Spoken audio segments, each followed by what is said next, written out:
Today is day 235 of the podcast, and when Jesus was asked what the greatest commandment in the law was, he replied, and we get his reply in Matthew 22, starting at verse 36. "Teacher, which is the greatest commandment in the law?" And he said to him, "You shall love the Lord your God with all your heart, and with all your soul, and with all your mind."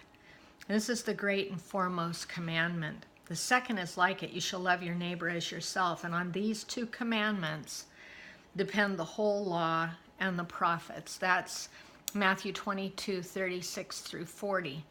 Since God is love, the expression of love is the most viable indication of our relationship with the living God. It is a relational description of who God is. The quality of love described is this quality called agape love. It's often translated as, it's one of the words translated as love in the New Testament. The other ones are eros and phileo, but agape is the quality of love that's God-like. It is a faithful, sacrificial love that displays the same kind of quality of love that God has for his creation, for you and I. It's the kind of love that's described in 1 Corinthians 13. I'm going to start reading at verse 4.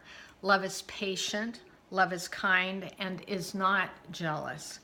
Love does not brag and is not arrogant. It does not act unbecomingly. It does not seek its own. It is not provoked. Does not take into account a wrong suffered. It does not rejoice in unrighteousness, but rejoices with the truth. It bears all things, believes all things, hopes all things, and endures all things.